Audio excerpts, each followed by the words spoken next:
전미예수님 반갑습니다. 오늘 마테오복음 함께 보도록 하시겠습니다. 성부와 성자와 성령의 이름으로 아멘.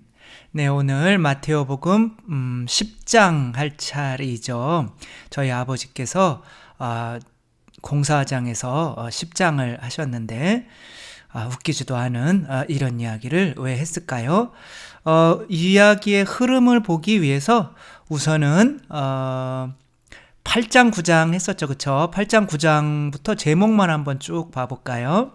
제가 이제 좀 작아지고 한번 보면 나병 환자를 고치시는 이야기가 나오시고, 그러니까 구원하시는 분이라는 거죠. 새로운 창조. 그다음에 백인 대장을 고치는 이야기가, 백인 대장의 종을 고치는 이야기가 나오고, 이것은 이방인이든 누구든 다 고쳐주신다는 거죠. 베드로의 병든 장모를 고치는 이야기가 나오고, 이것은 사도들이나 성직자들보다는 평신도들에 대한 이야기를 하는 걸 수가 있다는 것을 볼 수가 있겠죠. 그렇죠? 그리고 이제 많은 병자를 고쳐주고, 근데 예수님을 따르려면 이 세상 것을 버려야 하는 거죠. 그리고 풍랑을 가라앉히시는 이야기는 이 세상 것을 버리는데 두려움이 있지만 그런 것들과 싸워서 믿음으로 이겨야 된다는 내용이고, 마귀들과 돼지떼를, 그러니까 돼지들을 이렇게 돈이죠, 그렇죠? 그런 거를 좋아하는 이 사람들은 예수님을 받아들일 수가 없었죠. 그러면 9장 보면 이제 예수님께서 배에 오르셔서 여기 그래도 절을 한번 보면서 배에 오르셔서 여러 호수를 건너서, 그러니까 중풍병자를 왜 그걸 다 읽으려고 그래요. 중풍병자를 고치시고, 그러니까 아까 병을 고치는 것이 실제로는 구원이라고 하는 것은 우리 육체적인 병이 아니라 죄를 용서하는 것이라는 것을 보여주기 위해서 너는 죄를 용서받았다, 이런 내용이 나올 수가 있는 거죠. 그 다음에 이제 마테오, 그러니까 이제 죄인 중에 죄인인 자기가 이제 죄인이라고 생각하고 자기가 어떻게 부르심을 받았는지, 그리고 그런 구원이라고 하는 것이 이 실천적인 요한의 제자들이나 바리사이들이 하는 그런 행위를 바꾸는 것이 아니라 바로 새 천이며 새 포도주이신 그리스도를 받아들이는 새 부대가 되어야 된다는 것에 대해서 말을 하고, 그렇게 야이로의 딸을 살리시고 하여라는 부인을 고치시면서 참 생명, 그 믿음만 있으면 참 생명이 마치 포도주가, 새 포도주가 새 부대에 들어오듯이 그리스도의 은총이, 하여라는 부인이 이렇게 옷자락을 만졌을 때 은총이 들어와서 구원받았잖아요. 그런 식으로 이제 교회 안에서 구원을 받을 수가 있다. 그렇게 했더니 지금까지 내가 눈먼 사람이었구나, 절대 이 구원을 보지 못하고 있었구나, 그러면서 복음을 선포하는 이제 말을 잘할 수 있는 사람이 된다는 내용인 거죠. 이제 오늘부터 할 내용은 사실은 저는 여기서부터 끊으려고 해요. 수확할 것은 많은데 여기서부터 끊는 거죠. 수확할 것은 많은데 일꾼은 적다. 이제는 평신도 교회, 지금은 마테오복음은 교회의 이야기라고 했잖아요. 그러니까 이제 여기서부터는 어떤 이야기를 하는 거냐면, 위에는 평신도를 이야기했다면 밑에서는 이제 사도들을 파견하는 이야기를 하는 거죠. 그래서 요거를 좀 한번 보려면 일단 마테오가 생각하는 교회론에 대해서 한번 볼 필요가 있는데, 마테오가 생각하는 교회론은 어떤 것이냐면 성사예요. 바로 교회는 성사다. 그러니까 성사라고 하면 어렵게 생각하시면 좋겠고요. 아니야. 어렵게 생각하면 안 되시고요. 성사는 우리가 맨날 다 하는 거잖아요. 성사는 어떤 성사가 가장 핵심적인 성사예요? 7성사 중에 바로 가장 먼저 받는 세례성사, 이렇게 대답하면 틀리는 거죠. 네, 절 따라오시면 따라오셔야 되는데, 우리 7성사 중에 가장 핵심적인 성사는 바로 성체성사죠. 그렇죠? 그러니까 그리스도와 함께 한 몸이 되는 거죠. 그걸 이제 구원이라고 하는 건데, 세례나 견진이나 다 성체성사를 위해서 있는 거고, 또 성체성사를 못 받는 사람들을 위해서 고해성사나 병자성사도 다 성체성사를 위해서 있는 거고, 또 성체성사를 하기 위해서 서품, 성품 성사가 있는 거고, 또 그 그리스도와 우리의 성체로 한 몸이 되는 이 관계를 설명하기 위해서 혼인 성사가 있는 거죠. 그렇게 칠성사가 있는 거니까 가장 핵심적인 성사는 성체 성사인 거죠. 그러니까 성체 성사로 이해하면 되는 거야. 그러니까 교회는 뭐다? 그러니까 성사다 이렇게 이야기하면 그냥 교회는 성체다 이렇게 생각하면 되는 거야. 겉보기에는 이 세상에 있는 밀들로, 사도들이나 우리 신자들이 다 죄인들이죠. 어떻게 보면 로 만들어져 있지만 그 안에는 누가 들어가 계신 거예요? 바로 예수 그리스도께서 들어가 계신 거죠. 그러니까 성체를 영하면 밀떡을 영하는 것이 아니라, 밀떡뿐만이 아니라 그 안에 들어가 계신 하느님을 내 안에 모시는 거라고 볼 수가 있죠. 이런 면으로 볼 때 가시아의 기적에 대해서 볼 필요가 있는 거죠. 가시아의 기적은 어떤 것이냐면 바로 이 종이에 성체가 피로 변해서 물들어 있는 거죠. 그리고 이제 그거를 확대해서 뒤에서 불을 비춰보면 이렇게 예수님의 옆모습이 이렇게 나타나는 거죠. 뭐 이제 예수님의 피고 다 그런 건데, 이 종이가 이 지금 있는 이 감실 안에 들어올 수는 없는 거죠. 이 종이가 감실 안에 들어오려면 어떻게 해야 돼요? 이 감실 안에 들어올 수 있는 자격을 갖춰야 되는데, 종이로서는 아무리 깨끗이 빨아도 닦아도 그러면 버리잖아요. 그렇게 빨고 닦으면 안 되고 어떻게 해야 돼요? 종이 안에 여기에 들어올 수 있는, 감실 안에 들어올 수 있는 유일한 거룩한 분이 누구예요?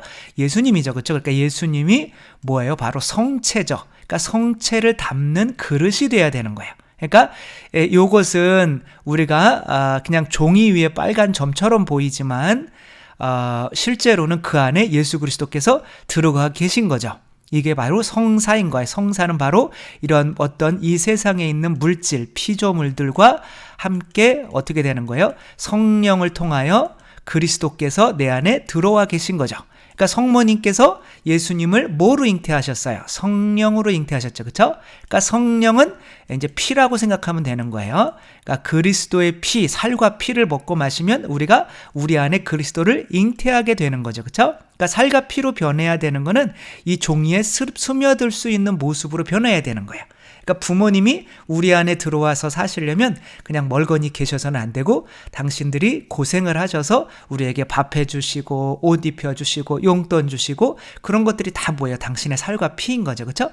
그런 식으로 변하셔서 우리 안으로 내가 그걸 받아들일 때 부모님께서 내 마음 안에 사시게 되는 거지, 그냥 밖에서 그냥 사랑한다 사랑한다 사랑한다 그러고 있으면 그냥 입만 아픈 거죠. 그리고 그 아이는 아무것도 그 부모님의 사랑을 받아들일 수가 없는 거죠.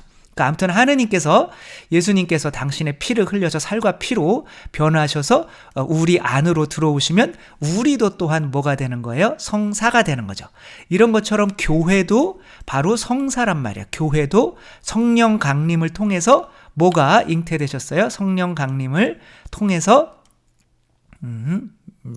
성령 강림을 통해서 그리스도께서 교회 안에 잉태되신 거죠. 그래서 성령 강림만 있었던 것이 아니라 이 안에 그리스도, X는 틀렸다는 뜻이 아니라 크리스투스에서 나온 X인 거예요. 그래서 크리스투스, 이렇게 또 잘난 체 한번 해주시고, 네. 그래서 그래서 이제 X하고 이제 위에 땡 하나 치면 이제 그리스도다 생각하면 되는 거예요. 그러니까 그리스도가 바로 교회에 들어오셔서 바로 이제 교회를 파견하신다는 것은 이제 당신이 교회 안에 들어가셔서 마치 성체가 우리 안으로 들어오듯이 세상 안으로 파견되는 거예요. 그러니까 세상은 종이와 같은 거죠. 그래서 절대로 그것으로는 감실, 하느님 나라에 들어올 수가 없는데, 예수님께서 성령으로 교회 안에 들어가셔서, 이게 그러니까 교회를 큰 성체라고 보시면 되는 거예요. 그래서 성사라고 하는 거예요. 교회를 성사. 이거를 이해하셔야 지금 이제 10장을 이해하실 수가 있는 거예요. 그러니까 마테오로서는 아직은 성사라는 뭐 칠성사 이런 개념이 명확히 그분이 들어가신 건 아닌 것 같아요. 근데 개념 자체는 가지고 계셔요. 그러니까 이제 우리도 그런 개념 자체를 가지고 요거를 봐야 이제 이 마태복음 10장이 이해가 되는 거죠. 교회를 파견하시는 내용이. 그래서 그 성체를 받아 모시면 내 전체가 뭐가 돼요? 그리스도가 되는 거죠. 거룩해지는 거죠. 그렇죠? 그런 것처럼 교회도 죄인들의 집단이지만 바로 성령을 받아들여서 그리스도께서 교회 안에 살게 되시니까 거룩한 성체가 되는 거죠. 그래서 바오로가 교회를 박해할 때 예수님께서 왜 내 교회를 박해하냐 이렇게 하셨을까요? 아닐까요? 아니라고요? 네, 맞추셨습니다. 예수님이 뭐라고 그러셨어요? 왜 나를 박해하느냐 이렇게 말씀을 하시죠. 그렇죠? 분명히 예수님은 돌아가셔서 안 계신데 교회를 박해할 때 왜 나를 박해하느냐 이렇게 말씀을 하시는 거죠. 그래서 예수님께서 이제는 교회 안에 들어가셔서 한 몸이 되시는 거예요. 그래서 성모님한테 막 돌 던지고 막 그런다. 그러면 안 되겠죠. 그죠? 만약에 그런다. 그렇게 되면은 성모님을 욕하는 거예요. 그 안에 계신 삼위일체 하느님을 욕하는 거예요. 그 안에 계신 삼위일체 하느님을 욕하게 되는 거죠. 왜? 은총이 가득하신 마리아여 기뻐하소 주님께서 함께 계시다. 그러니까 하느님 아버지가 함께 계신 거예요. 그 다음에 어떻게 했어요? 성령으로 잉태되리라. 그러면은 아드님이 성령으로 잉태되시고 하느님 아버지가 함께 계시고 그러니까 성모님께는 삼위일체 하느님께서 같이 계시는 거기 때문에 바로 성모님을 첫 번째 교회에 태어나는 교회다 이렇게 이야기를 해요. 신학에서는. 그러니까 성모님을 욕하는 거나 교회를 욕하는 거나 바로 그리스도를 욕하는 것이 되는 거예요. 그리고 이제 성모님이 엘리사벳에게 파견되는 거죠. 그렇죠? 그래서 엘리사벳에게 성령을 내어주셔서 엘리사벳 태중에 있는 요셉은 아니죠. 요셉이 아니고 누구였어요? 요한이, 세례자 요한이 이제 성령을 받고 기뻐 뛰는 거죠. 세례를 어떻게 보면 받는 거죠. 그 안에서 그렇게 세상으로 우리 교회도 파견되는 내용이다. 이렇게 이야기를 하면 되겠고 성사를 이해하시려면 요 달걀 후라이가 아니라 계란을 이해하시면 되는 거예요. 이 계란은 그냥 생계란이라고 생각하시면 돼요. 그리고 우리가 생계란을 볼 때는 생계란을 안 먹으면 지금 굶어 죽어요. 그렇기 때문에 이 안에는 뭐가 들은 거냐면 생명이 들은 거예요. 근데 지금 우리가 보는 거는 우리가 먹을 수가 없는 거예요. 우리가 교회를 먹지는 못하잖아요. 그렇죠? 그러니까 이 껍질은 안 먹어요. 그렇지만 우리가 보는 거는 이 껍질밖에 없어요. 그러니까 성체를 영할 때 그 밀떡이 우리를 구원해 주는 것이 아니라 그 밀떡 안에 있는 무언가가 구원해 주는 거죠. 그러니까 밀떡 안에 영원한 생명이 있는 거죠. 이게 노른자죠. 그렇죠? 이게 뭐 그리스도라고 할 수도 있고 뭐 신성이라고도 할 수도 있고 뭐 삼위일체 하느님이라고 할 수도 있고 그런데 일단은 이제 그리스도라고 보시면 되는 거죠. 그리스도께서 잉태되신다라고 보면 되는 거고 근데 그리스도께서 이 안에 이 딱딱한 이 안에 그냥 이것만 노른자만 있으면 이 그리스도는 살아남을 수가 없어요. 우리가 이거를 이제 아기의 방, 우리 어머니들 있는 이제 자궁이라고 생각한다면 그 안에 아기가 잉태되려면 반드시 이렇게 그 안에 이제 물이 있어야 되죠. 그죠? 양수가 있어야 되는 거죠. 이 양수. 그러니까 그 예수님이 살 수 있는 어떤 환경이 마련되어야 될 거 아니야. 그렇게 마련되어야 되는 게 바로 성령님이라고 보시면 되는 거예요. 그러니까 그래서 성체 성사를 할 때 뭐로 축성하는 거냐면 성령으로 축성하는 거예요. 그러니까 성령께서 먼저 그 안에 이제 양수로 차 있어야 또 그 성령 안에 있는 씨가 있는 거죠. 그 씨가 바로 이제 예수 그리스도께서 그 안에 이렇게 사실 수가 있게 되는 거예요. 그래서 성령 먼저 받지 않고 예수님이 내 안에 사실 수는 없는 거죠. 아무튼 이런 식으로 생각하면 되는 거고 그러니까 교회는 곧 뭐다? 달걀 후라이다 이렇게 얘기하면 안 되는 거고 교회는 그냥 계란이다 이렇게 얘기해도 안 되는 거고 교회는 뭐다? 성사다. 이렇게 이야기를 하시면 되는 거예요. 그래서 그리스도도 성사고 사실은 왜냐하면 아버지께서 성령으로 당신 안에 잉태되어 계시기 때문에 또한 성모님도 성사고 교회도 성사고 저나 여러분도 당연히 성사인 거예요. 그렇죠? 왜냐하면 그리스도께서 내 안에 성령으로 잉태되어 계시니까. 그러니까 그런 교회, 먼저 그런 교회를 성사라는 걸 만들어서 이 세상에 파견해서 그것들을 받아들이는 이들은 이제 당신도 함께 받아들이는 것이 되는 거예요. 그래서 이제 요한복음 같은 게 아버지께서 나를 보내신 것처럼 나도 너희를 보낸다 이렇게 얘기하는 것이나 오늘 마테오복음 10장 마지막에 어떻게 얘기해요? 너희들을 받아들이면 나를 받아들이는 거고 너희를 받아들이지 않으면 나를 받아들이지 않는 것이다 라고 하면서 교회를 파견하는 거예요. 그래서 특별히 또 주의해야 될 거는 믿는 이들의 공동체, 믿는 이들은 다 교회다. 당신도 교회고 나도 교회고 그거는 좀 주의해야 되는 게 왜 그러냐면 뒤에 이제 16장에 나오겠지만 예수님께서 교회를 세우신 건 딱 하나예요. 교회 안엔 뭐가 있어야 돼요? 바로 베드로 위에 세운 거죠. 그렇죠? 베드로 기반이 있어야 되고 베드로가 있어야 돼. 그러니까 베드로의 믿음 위에 세웠다. 이건 또 거짓말이에요. 그런 말은 없어요. 그냥 베드로 위에 세운 거예요. 그래서 그리고 그 베드로 믿음에게 하늘나라 열쇠를 어떻게 줘요? 그러니까 베드로 위에 세운 거고 그다음에 그 베드로가 지금 교황님이죠. 그렇죠? 그 교황님이 있어야 돼요. 그리고 하늘나라의 열쇠, 죄를 용서하는 권한이 있어야 되는 거예요. 그러니까 성령. 그러니까 여기서 마테오는 죄를 용서하는 것이나 병을 고쳐 주시는 거나 같은 거예요. 그러니까 성령으로 병을 고쳐줄 수 있다면 죄를 용서할 수 있는 권한도 교회에 있어야 되는 거예요. 그래서 우리가 함부로 가정은 교회다. 그러면 가정에 교황님이 어디 있어요? 가정에 고해성사가 어디 있어요? 그렇게 말하면 우리가 하나이고 거룩하고 보편되고 사도로부터 이오는 교회를 믿으며 라고는 이 말이 헷갈려지고 너무 일반화가 되는 거예요. 우리 교회는 하나입니다. 바로 베드로를 통해서 그리고 그 사도단을 통해서 파견한 이 교회가 하나다라고 하는 일단 그런 기본적인 교회론을 아신 다음에 요거를 이제 쭉 읽어보면 이해하기가 더 어렵다는 건 아니죠. 더 편하다라고 하는 거죠. 글씨를 크기를 한번 더 크게 하고 요거를 요렇게 이동을 하면 저 잘 보이죠. 그쵸? 그리고 이제 제가 조금 딴 데 가서 있으려고 지금 이렇게 하고 있는 거죠. 어디가 있을까요? 오른쪽으로 갈까요? 왼쪽으로 갈까요? 네 맘대로 죄송합니다. 제 맘대로 하도록 하겠습니다. 네, 이제 10장이 아니라 아까 9장이었잖아요. 9장 마지막부터 한번 보도록 하겠습니다. 자, 이제 수확할 것은 많은데 일꾼은 적다. 이렇게 말씀하시죠. 예수님께서는 모든 고을과 마을들을 두루 다니시면서 회당에서 가르치시고 하늘나라의 복음을 선포하시며 환자의 허약한 이들을 모두 고쳐주셨다. 그러니까 이 가르치시고 이게 뭐예요? 진리죠. 그렇죠? 진리. 그다음에 복음을 선포하시고 이것도 진리죠. 그렇죠? 그다음에 병자 허약한 이들을 모두 고쳐주셨다. 이거는 뭐예요? 은총이죠. 그렇죠? 그러니까 우리가 항상 하는 것 중에 창조, 새로운 창조는 어떻게 이루어져요? 진리와 은총으로 이루어지는 거죠. 진리는 자동차를 만들 때 자동차의 설계도라고 보면 되고 은총은 뭐냐면 그 자동차를 설계도를 보고 만들 때 들어가는 피와 땀을 이렇게 보면 되는 거고 하느님 아버지는 그러니까 진리는 성자, 은총은 성령 그리고 그것을 만들고 있는 사람은 바로 하느님 아버지라고 생각하시면 되는 거예요. 그러니까 이 일을 이제 일단은 얘기를 하는 거예요.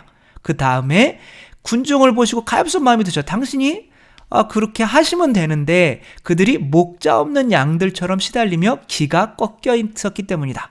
그러니까 목자가 당신이 목자신데 바로 이렇게 창조하시는 일을 하시는 건데 근데 이제 목자 없는 양들이 너무 많단 말이에요. 그러니까 당신 힘으로는 그러니까 교회를 세워야 되는 이유를 말해야 될 거 아니에요. 그러니까 당신의 혼자만으로는 뭔가 안 되는 이런 이야기를 할 수밖에 없는 거예요. 그래서 제자들에게 이렇게 말씀을 하시는 거죠. 수확할 것은 많은데 일꾼은 적다. 네. 그래서 그러면은 너희들이 가서 일꾼을 뽑아라. 이렇게 하면 안 되는 거예요. 왜? 그러면 그게 성소가 안 되는 거예요. 성소라는 거는 거룩한 부르심 하느님께서 뽑아주시는 거란 말이에요. 그러니까 이제 파견되어야 될 이 교회는 사도단은 뭐를 의미하는 거냐면 그들은 누구에 의해서 뽑히는 거냐면 하느님에 의해서 뽑히는 거예요. 그래서 수확할 밭의 주인님께 좀 보내달라고 청하여라 이렇게 얘기하는 거예요. 너희가 수확할 일꾼이 적다. 너희가 가서 빨리 많은 사람 뽑아가지고 막 복음을 전해. 이런 식이 아니란 말이에요. 그래서 성소자들은 바로 하느님께서 뽑으신 이들이다. 그래서 함부로 본당에 신부님이 오셨는데 마음에 안 든다고 물러가라 그러면서 그렇게 하는 것들이 어쩌면 하느님께서 뽑으신 또 하느님의 뜻에 거부하는 일일 수도 있다는 것에 우리가 주의할 필요는 있겠는 거죠. 그렇죠? 제가 사제라서 꼭 이런 말씀을 드리는 거예요.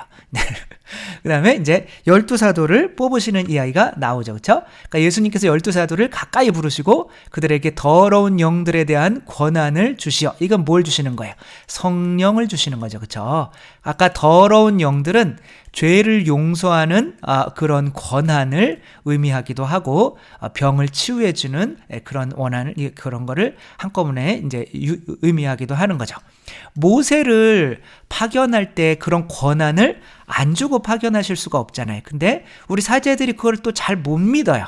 그래가지고 저한테 막 병이 들었다고 막 안수해주면 꼭 나을 것 같아요. 그러면 겁이 덜컥 나는 거죠. 안수해서 안 나시면은 뭐라 그럴 거 아니에요. 또 막 안 그러실 텐데 또 혼자 그렇다고 생각을 하는 거예요. 그리고 내 안에 진짜 나같이 죄인한테 이런 죄를 용서하는 권한이 있을까라고 제가 제 자신을 의심해가지고 잘 못해주는 경우가 되게 많은 거죠. 그러니까 아무튼 그런 권한, 모세를 파견할 때 모세에게 권한을 줬는데 모세가 그 권한 들고 간 그 권한이 뭐였을까요? 바로 지팡이였던 거죠. 그래서 그 지팡이로 물도 가르고 기적도 행하고 하는 거야. 그래서 하느님께서 뽑아주시면 항상 그 권한도 함께 해주신다는 거 생각하며 이제 그래서 죄를 용서할 때도 신부님이 신부님 돼보세요. 못 되신다고요? 그래도 한번 됐다고 생각을 해보세요. 그러면 막 이렇게 하면서도 이게 생각이 들어요. 내가 이렇게 하는데 이게 진짜 예수님 살과 피로 변하나? 내가 이렇게만 하면 진짜 이 사람 죄가 용서받나? 이런 생각이 안 들 수가 없어요. 그런데 이제 믿어야 되는 거죠. 그리고 이제 12사도의 이름은 이러하다. 이렇게 되는 거란, 이렇게 하는 거는 바로 그런 권한들이 이렇게 딱 뽑혀서 이름이 적힌 사람들만 하는 거지. 아무나 또 교회라고 내가 교회니까 다른 사람 죄 하늘나라에 죄가 있어. 그러니까 다른 사람 죄 용서받을 수가 있어. 내가 하늘나라 죄 열고 닫고 할 수가 있어. 널 위해서 이런 일이 일어나지 않게 하려고 하는 거죠. 그렇죠? 그래서 마테오 복음이 교회의 복음이라고 하는 거예요. 그래서 12사도의 이름은 12지파는 아시겠죠? 그렇죠? 하나의 백성을 의미하는 거죠. 교회라는 백성. 베드로라고 하는 시몬을 비롯하여, 그러니까 본래 이름은 시몬이었고 나중에 베드로로 바뀐 거죠. 근데 이제 베드로가 먼저 나오는 거예요. 왜? 교회의 수장이니까. 그의 동생 안드레아, 또 제베데오의 아들 야고보와 이제 그의 동생 요한, 제베데오의 이제 또 엄마가 나중에 이 두 아들 좀 당신 오른편 왼편에 좀 앉게 해주십시오. 막 이렇게 청했죠. 그렇죠? 그다음에 필립보와 바르톨로메오. 이제 필립보가 바르톨로메오한테 이제 뭐라고 그랬어요? 한번 와서 봐라 그랬더니 나자렛에서 좋은 게 나올 수 있냐? 요한복음에 그렇게 나오죠. 그렇죠? 거기에 이제 나왔던 바르톨레. 그 다음에 토마스와 이제 약간 좀 의심했던 토마스와 세리 마테오, 이제 세리 굳이 이렇게 쓰는 거죠. 자기는 죄인이었다. 그 다음에 알페오의 아들 야고보와 타데오. 타데오를 다른 말로 뭐라고 해요? 유다 타데오라고 그러죠. 그렇죠? 유다가 하나 있으니까 여기서는 뺀 거죠. 그렇죠? 그러니까 이때 이름은 적어도 한 3개 정도는 돼요. 한 사람의 그냥. 그러니까 그렇게 생각하시면 됩니다. 그다음에 열혈당원 시몬이 위에 있었는데 또 나오죠. 그렇죠? 열혈당원이라고 하는 거는 이제 그때 독립운동가라고 생각하시면 돼요. 그래서 약간은 좀 폭력적인 집단이었는데 이제 이 열혈당원 시몬이 그때 예수님이 고쳐주신 나병 환자라고 보는 사람들이 이제 많이 있습니다. 또 예수님을 팔아넘긴 유다 이스카리온. 그러니까 신부님이나 주교님이나 이렇게 된다고 해서 반드시 구원받는 거는 아니라는 거를 알아두라는 의미에서 이렇게 보시면 되겠죠. 그리고 이제 이 12사도를 뽑아서 이제 파견을 하시는 거예요. 그래서 이 12사람이 이렇게 분부하셨다. 다른 민족들에게 가는 길로 가지 말고 사마리아인들의 고을에도 들어가지 마라. 이스라엘 집안의 길 잃은 양들을 찾아가라. 가서 하늘나라 가까이 왔다고 선포하여라.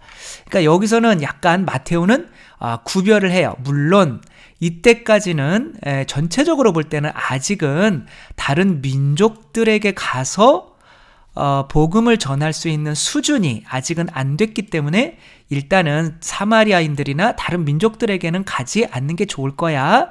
너희들의 능력껏 이스라엘 사람들에게 이미 준비된 사람에게 복음을 전하는 게 훨씬 좋아 라고 할 수가 있지만 이미 앞에서 이 구원이라고 하는 게 만민 구원 사상을 이야기했잖아요. 뭘 통해서? 백인대장의 하인을 고쳐주는 것을 통해서 구원은 이스라엘 사람에게만 있는 게 아닌데 지금 여기들은 12사도에 관한 이야기를 하는 거란 말이에요. 그러니까 성직자들은 나가서 믿지 않는 사람들에게 복음을 전하는 것은 웬만하면 하지 말아라고 하는 거로 볼 수가 있단 말이에요. 왜 그러냐면 그런 역할을 하는 거는 누군 거예요? 평신도들이 이제 세상으로 가서 그들에게 준비를 시키는 거고, 사제들은 그들을 어떻게 하는 거예요? 그들에게 진짜 복음을 전하게 되는 거죠. 그러니까 마테오의 입장에서는 이미 이제 복음을 전해서 교회 안으로 들어오려고 하는 사람들을 이제 세례를 시키고 하는 그런 역할로 이제 보고 있는 거죠. 그리고 사실 그게 맞죠. 그러니까 저희가 뭐 가두 선교를 나가고 하는 거는 물론 나가서 하면은 좋은 거기는 하지만, 그것이 이제 사제는 잘 모르겠어요. 그 다음에 앓는 이들을 고쳐주고 죽은 이들을 일으켜 주어라. 나병 환자들을 깨끗하게 해주고 마귀들을 쫓아내어라. 너희가 거저받았으니 거저 주어라. 그래서 이제 여기 계속 사제들에게 말씀을 하시는 거예요.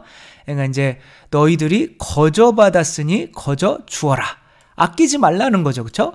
그래서 고해성사를 달라고 하는데 제대로 당신은 통해를 안 한 것 같아요. 왜 같은 죄 또 반복하고 또 반복하고 또 죄요? 당신은 통해 좀 제대로 하고 와요.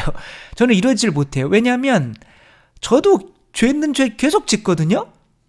소주를 먹을 때 3잔만 먹어요. 그렇지만 잔이 커지잖아요. 점점 계속 똑같은 거를 하잖아요.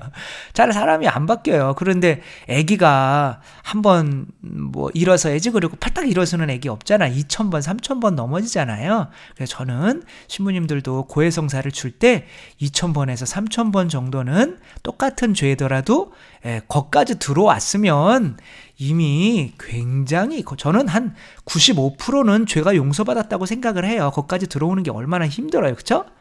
그래서 이것저것 따지지 말고 그냥 2000번 3000번 동안 그냥 죄를 용서해 줘야 되는 것이 아닌가. 어차피 우리도 거저 받은 거잖아요. 그쵸? 죄를 용서하는 권한을. 그래서 그리고 여행보따리 또 여보로 또 신발도 지팡이도 지니지 마라. 일꾼이 자기 먹을 것을 받는 것은 당연하다. 그러니까 이 세상에서 먹고 살 걱정을 하지 말라는 거죠. 그런 걱정을 하고 있는 것과 거저 받았으니 거저 주는 것과 또 연관이 될 수도 있어요. 전대, 음도, 군도, 돈도 이렇게 지니지 마라. 이게 뭐예요? 그런 걸 지니고 있다는 거는 자기가 노력해서 그것들을 가지고 있는 거기 때문에 착각해가지고 성령을 통하여 죄를 용서하는 권한이나 미사를 하는 것이나 병자성사를 주는 것이나 그런 것까지 자기가 잘해서 가지고 있는 것으로 알게 되면은 주는 거를 아까워한단 말이에요. 그러니까 이 세상에서의 가난함, 그런 거 하느님께 맡기는 것이 또한 우리가 영적으로 가지고 있는 그 은혜까지 베푸는 것을 정말 자유롭게 베풀 수 있는 사람이 되게, 성직자가 되게 한다는 거. 여행 보따리도 여벌옷도 신발도 지팡이도 지니지 마라. 읽은 거잖아요. 이거는 11절 어떤 고을이나 마을에 들어가거든 자기 혼자 하고 자기 혼자 재밌어 하고 그래. 그곳에서 마땅한 사람을 찾아내어 떠날 때까지 거기에 머물러라. 집에 들어가면 그 집에 평화를 빈다고 인사하여라. 어떤 고을이나 마을에 들어가거든 그곳에서 마땅한 사람을 찾아내어 떠날 때까지 거기에 머물러라. 이게 무슨 소리예요? 어떠한 고을에 들어가거든요. 마땅한 떠날 때까지 거기 한 집에 머물르라고 하는 거죠. 그 이야기는 뭐예요? 여러 가지로 볼 수가 있겠는데 제가 한번 찾아본 것으로는 어떤 것을 볼 수가 있냐면, 첫 번째는 한 곳에 머물러야 사람들이 찾아올 수가 있는 거잖아요. 그러니까 지금은 성당이 없는 상태잖아요. 그러니까 어떤 집에 들어가서 그 사람이 거기 계속 머물러 있어야 사람들이 그 집으로 찾아올 수가 있단 말이에요. 그러니까 거기가 뭐가 되는 거예요? 성전이 되는 거죠. 그 다음에 합당한 집이 얻는 축복의 상징인 거예요.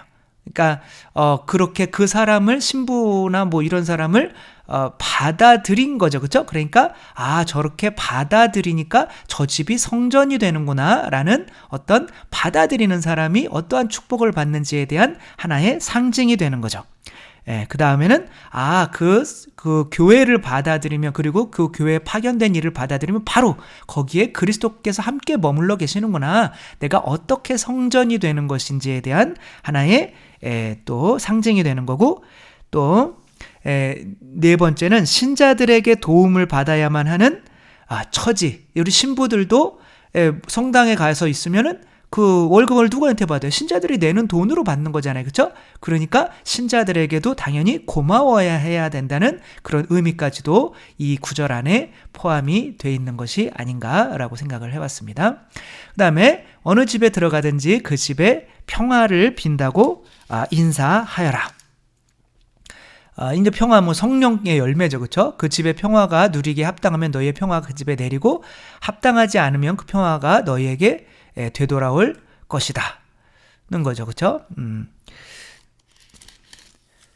이것은 받아들인 이게 이제 뭐냐면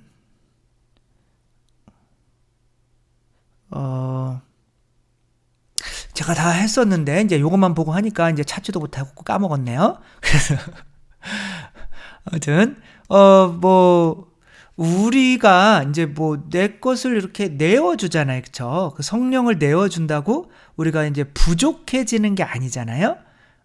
그리고 이제 또, 성 프란치스코 같은 경우는, 제일 어떤 큰 행복이, 다른 사람들에게 복음을 전하다가 그 사람들로부터 박해받는 거예요. 받아들이질 않는 거죠.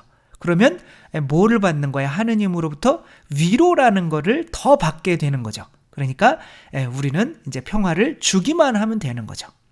그리고 안 받아들인다고 하더라도 거기에 내가 그런 복음을 전하고 또 하느님이 그래도 수고했어 라고 하는 그 위로 또 다른 평화까지 더 얻게 되는 거니까 그냥 무조건 주기만 해라 라고 하는 거죠. 누구든지 너희를 받아들이지 않고 너희를 말을 듣지 않거든 그 집이나 그 고을을 떠날 때 너희 발의 먼지를 털어버려라. 내가 진실로 너희에게 말한다. 심판날에는 소돔과 고모라 땅이 그 고을보다 견디기 쉬울 거다. 이 소돔과 고모라 땅이 뭐로 멸망했어요? 유황불로 멸망했죠. 그렇죠? 그러니까 불로 멸망한 거죠. 그러니까 이 세상이 바로 소돔과 고모라 땅이라는 거야. 그러니까 이 세상이, 그러니까 저희가 내 살과 피를 먹고 마시지 않으면 너희는 영원한 생명을 얻을 수 있다 없다? 없다. 그러니까 예수님의 살과 피를 받아들이지 않으면 내가 영원한 생명을 얻지 못하고 똑같이 소돔과 고모라 땅이 될 수밖에 없는 거죠. 그렇죠? 그러니까 마찬가지로 그런 의미로 발의 먼지를 털어버려라 라고 하는 거는 집착을 그런 것에 대한 전혀 집착하지 말라고 하는 거야. 이거 뭘 생각하면 편하느냐면 롯이 바로 교회인 거예요. 바로 은총과 진리 두 천사를 받아들인 거잖아요. 그리고 그 가족들과 함께 나왔어요. 그러니까 나오는데 아직도 이 세상에 대한 집착을 가지셨던 이 자매님은 염화나트륨이 되셨잖아요. 그렇죠? 뒤를 바라보면서. 그러니까 아예 여기는 멸망할 것이니까 바라보지 말라는 거. 이게 교회론이에요. 그러니까 교회라고 하는 거, 그것이 너희들이 바로 구원이야. 너희들을 받아들이지 않으면 다 망하는 거야. 라고 이렇게 말을 하는 거죠. 그러니까 교회가 어떤 뜻이 있냐면 에클레시아라는 뜻이, 그러니까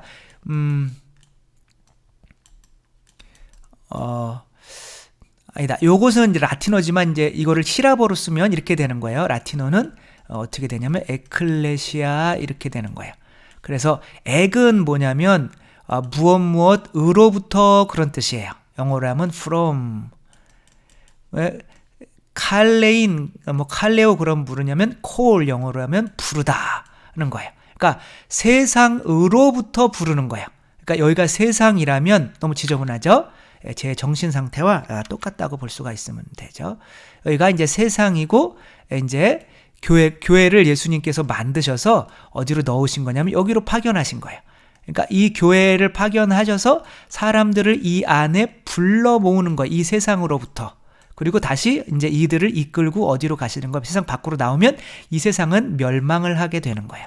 그러니까 이게 이제 이런 식으로 보아야지 뭐 이 세상에 무슨 유토피아를 완성하고 그런 건 없어요. 이 세상은 어차피 멸망하고 맙니다. 그렇게 교회를 파견하는 거예요. 이게 우리 교회의 교회론의 입장인 거예요. 그래서 이제 이 세상으로부터의 박해를 각오하라는 거죠. 나는 이제 양들을 이리떼 가운데 보내는 것처럼 너희를 보낸다. 그러니까 양들을 뭐예요? 바로 교회인 거죠. 그렇죠? 이리떼가 뭐예요? 이리떼가 바로 세상인 거죠. 이렇게 두 부분으로 나눠져 있는 건데 지금은 그 안으로 파견이 된 거예요. 뭐하러? 구원하러. 그래서 뱀처럼 슬기롭고 비둘기처럼 순박하라 이렇게 얘기를 해요. 도대체 비둘기처럼 순박하고 이게 뱀이라고 하는 거는 이스라엘 사람들이 엄청 싫어하는 거거든요. 에덴 동산의 뱀 때문에 하느님 나라부터 쫓겨났기 때문에. 그래서 뱀처럼 도대체 슬기로운 게 뭔지, 뱀이 뭘 슬기로운지, 비둘기처럼 순박한 게 뭔지를 이제 잘 이해를 못 하겠는 거죠. 그렇죠? 요거를 봐야 되는 거예요. 그러니까 여기서부터는 뭐를 의미하는 거냐면 비둘기를 의미하는 거예요. 도대체 순박한 게 뭔가.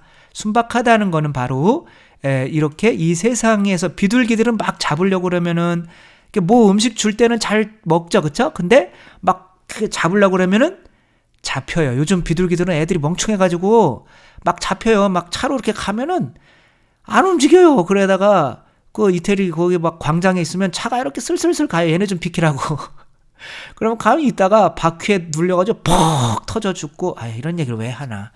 아무튼 요즘 비둘기는 그런데 그게 순박한 게 아니라 멍충이가 된 거예요.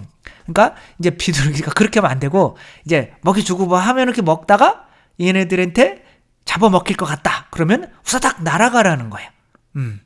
그런 게 이제 비둘기, 그 이제 뱀처럼 슬기로운 거죠. 그런 것도. 아무튼 비둘기처럼 이제 순박하게 그들에게 갔다가 뱀처럼 슬기롭게 날아가라는 거죠. 한번 볼까요? 그 사람들을 조심하여라. 지금 양들과 이리, 뱀과 비둘기가 나오잖아요. 그렇죠? 사람들을 조심해라. 순박해라 이건 거죠. 너희를 의회에 넘기고 회당에 채찍질할 것이다. 당연히 박해를 받겠죠. 그렇죠? 세상에서는. 또 나 때문에 총독과 임금들 앞에 끌려가서 다른 민족들에게 증언할 것이다. 그러니까 증언하기도 하는 곳이고 박해받는 곳이기도 한 거예요. 사람들이 너희를 넘길 때 뭐 어떻게 말할까 무엇을 말할까 걱정하지 마라. 너희가 무엇을 말해야 할지 그때 너희에게 일러줄 것이다. 왜? 교회 안에 성령님께서 계시니까. 그러니까 너희가 복음 전한다고 생각하지 마라는 뜻인 거죠. 사실 말하는 이는 너희가 아니라 너희 안에서 말씀하시는 아버지의 영이시다. 형제가 형제를 넘겨 죽게 하고 아버지가 자식을 그렇게 하고 자식들도 부모를 거슬러 일어나 죽게 할 것이다. 그리고 너희는, 그러니까 이게 왜 그런 거예요? 이제 여기 이제 세상이 있어요. 그리고 여기에 뭐가 있어요? 교회가 있어요. 그렇죠?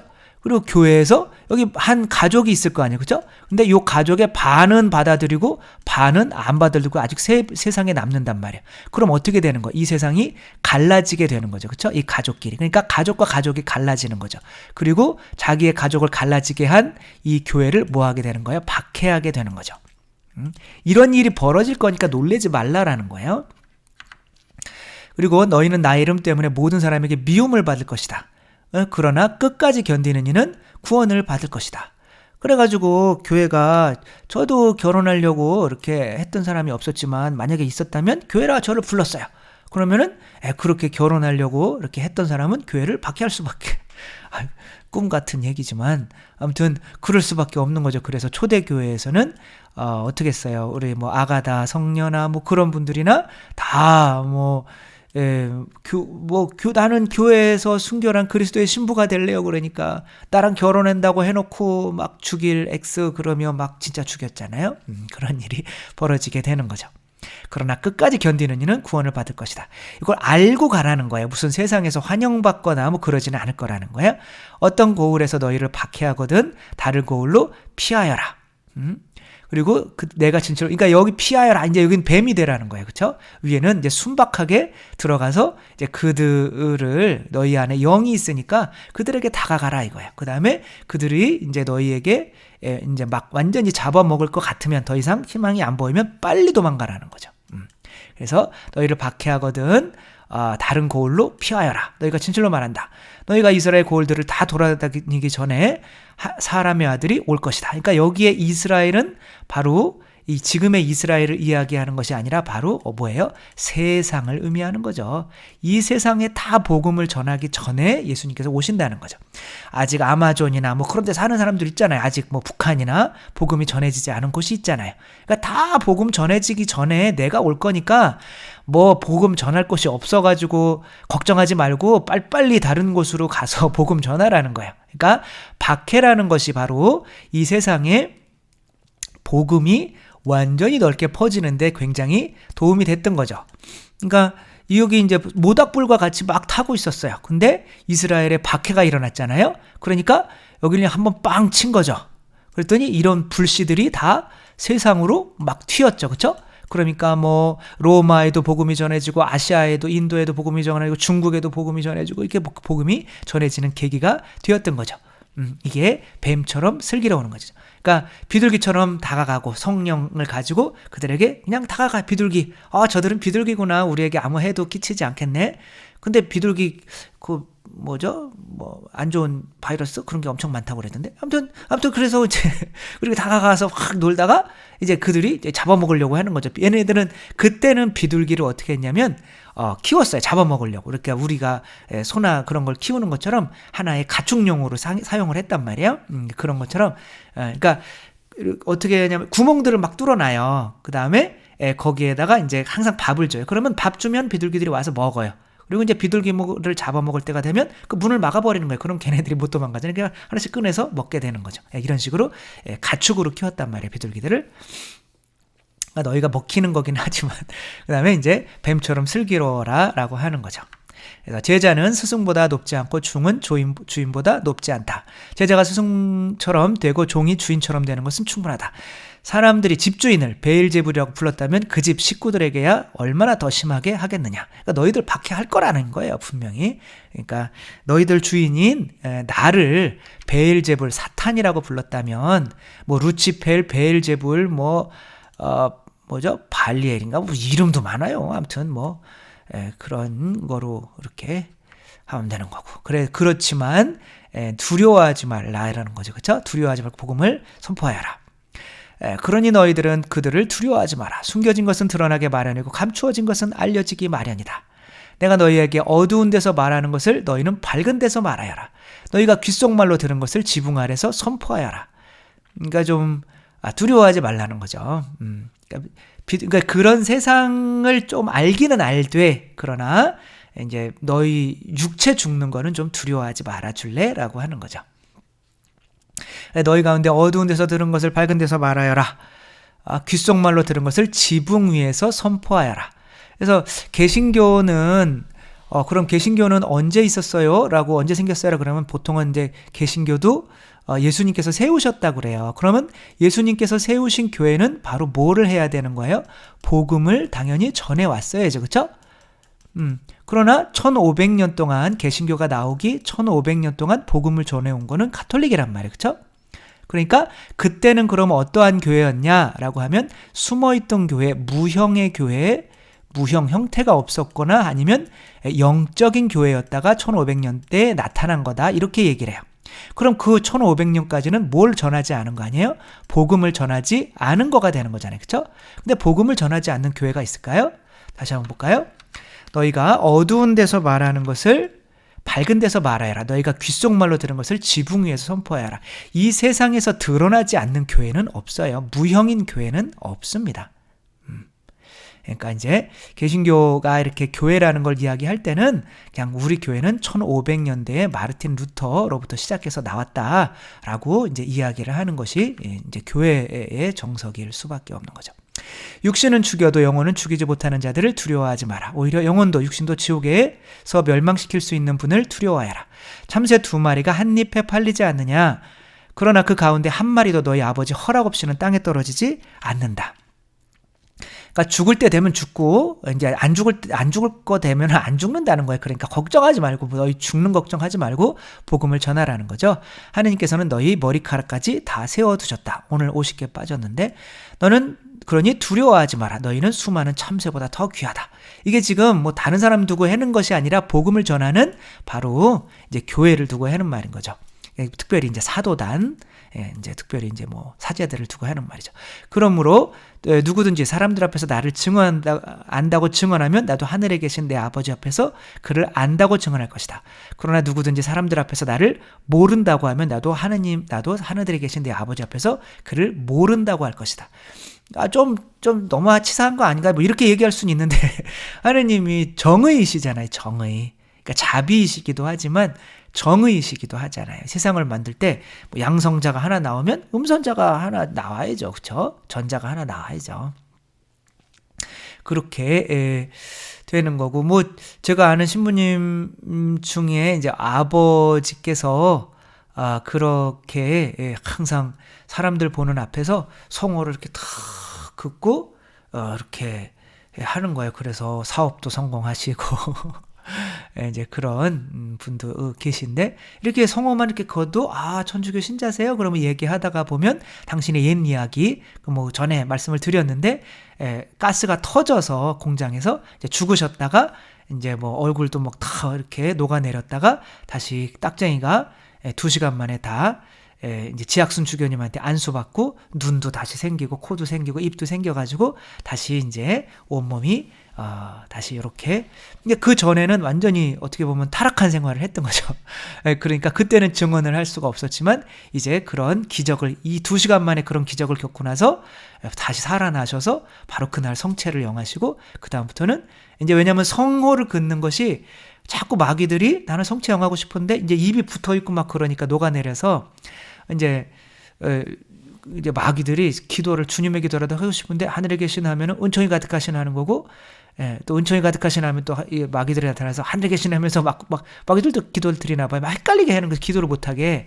그러니까 이제 성호를 한번 그으니까 그것들이 사라지더래요. 그래서 기도할 때 이 성호의 힘이 엄청 큰 거구나 라고 하면서 다니시면서 성호를 하고, 또 나중에 또 사업이 안 돼서 또 돌아가시려고 또 자살하려고 광교산에 또 약 들고 소주 한 병 들고 가서 또 성호 긋고 주님 은혜로 내려주신 이 음식과 저희에게 강복하셔서 그걸 했대. 하도 버릇이 되니까 그분이 뭐 목사님도 4분 회개도 뭐 천주교로 하고 뭐 이렇게 많은 사람들 이렇게 회개를 시켰는데, 또 돈을 또 많이 벌고 하다가 또 갑자기 정치가 변하면서 이렇게 망해가지고 그러니까 또 죽고 싶은 거예요.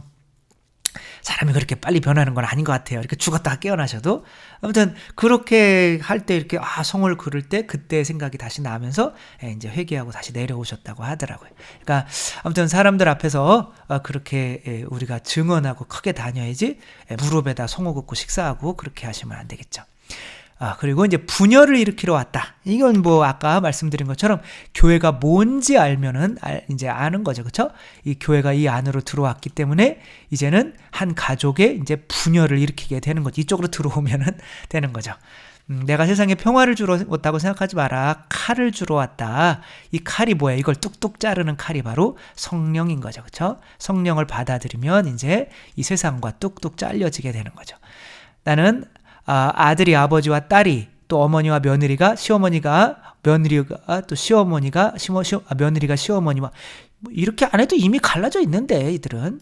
그래, 아무튼 뭐 갈라서게 하려고 왔다. 집안 식구가 바로 너희의 원수가 된다. 이제 갈라 쓰게 되는 거니까 그냥 요 개념만 하나의 울타리란 말이에요. 교회가.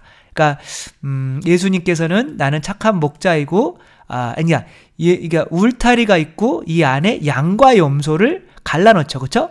그러니까 염소가 밖에 있는 게 염소고 이 안에 있는 게 양이란 말이에요. 그리고 이 울타리가 교회란 말이에요. 이렇게 갈라놓는 거예요. 그래서 이 울타리 자체가 이제 교회인 거죠. 그러니까 바로 이 염소와 양과는 이제 뭐가 되는 거예요? 원수가 되는 거예요. 그리고 이제 이들만 끌고 이제 밖으로 나오면 이것은 이제 바빌론인 거거든요. 묵시록에서는 이 바빌론은 바닷속 죽음이라는 영원한 죽음의 속에 빠지게 되는 거죠. 그래서 이제 버림과 따름, 아버지나 어머니를 나보다 더 사랑하는 사람은 나에게 합당하지 않다. 이제 그들을 떠나야 되니까 아들이나 딸을 나보다 더 사랑하는 사람도 나에게 합당하지 않다. 또 제 십자가를 지고 나를 따르지 않는 사람도 나에게 합당하지 않다. 제 목숨을 얻으려는 사람은 목숨을 잃을 것이고 나 때문에 제 목숨을 잃는 사람은 얻을 것이다. 그러니까 노아의 홍수 때 이 노아의 방주가 바로 교회인 거죠. 이 교회 안에 안 들어오면 다 어떻게 되는 거예요? 물로 홍수로 다 멸망하고 마는 거죠. 그래서 이렇게 이렇게 돼서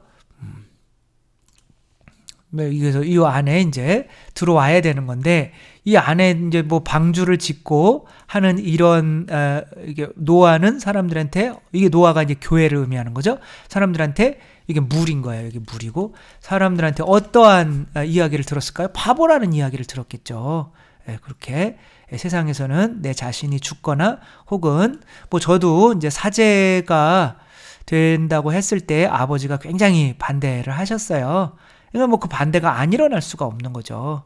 그런데 또 아버지께서는 사실 부모님은 부모님이시다. 저는 그냥 그래도 아버지께 얘기하는 게 되게 힘들었거든요. 근데 힘들게 그냥 이야기를 하니까 아버지가 이 미친 엑스노마 막 그러며 그리고 막 그런데 나는 그냥 그 잠을 잤어요. 그랬더니 아버지께서 새벽 4시까지 잠을 안 주무신 거예요. 내일 일 나가셔야 되는데 밤을 새신 다음에 새벽 4시에 저를 이렇게 흔들면서 에휴, 그려 네 맘대로 해라, 이렇게 말씀을 하시더라고요. 그래서 아버지의 사랑, 또 아버지가 생각이 나네요.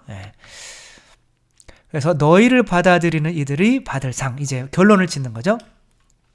너희를 받아들이는 이는 나를 받아들이는 이고, 왜냐하면 성사니까, 그쵸?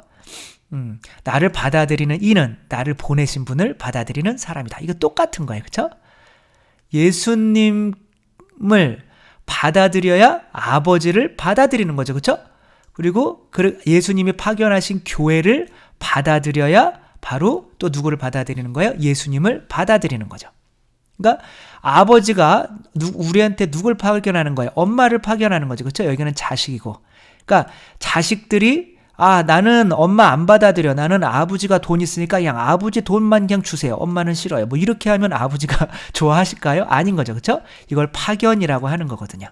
바로 그리스도께서 성령을 받아라, 누구의 죄든지 너희가 용서하면 용서받을 것이고 용서하지 않으면 용서받지 못할 것이다 라고 하면서 하느님 나라의 열쇠를 주고 파견하신 이 가톨릭 교회를 받아들이지 않으면서 그런 건 필요 없고 나는 직접 아버지한테 직접 죄 용서받을래 라고 하면서 이렇게 가겠다고 하면 그 사람을 하느님께서 기뻐하실 수가 없는 거죠. 이것은 마치 그리스도 없이 아버지께로 내가 직접 바로 가서 아버지를 만나서 아버지로부터 얘기 들을래요? 라고 하는 그런 이야기와 마찬가지인 거죠. 이것은 그러니까 그 파견한 자를 받아들이지 않는 거는 파견한 사람을 무시하는 거가 되는 거예요. 그래서 예언자를 예언자로 받아들이는 이는 예언자가 받을 상을 받을 것이고 의인을 의인으로 받아들이는 이는 의인이 받을 상을 받을 것이다. 그러니까 우리는 어떠한 상을 받고 싶어요? 구원의 상을 받고 싶죠. 그렇죠? 그러면 그리스도께서 파견하신 이 교회, 이 철치잖아요, 그렇죠? C로 표현할게요. 이 교회를 우리가 뭐로 받아들이면 구원을 받는 거예요? 바로 그리스도를 받아들이면 구원을 받는 거죠. 마치 성체가 바로 그리스도다라고 받아들이면 구원을 받는 것과 마찬가지인 거죠. 그래서 교회는 곧 뭐다? 성사이다라고 하는 거예요.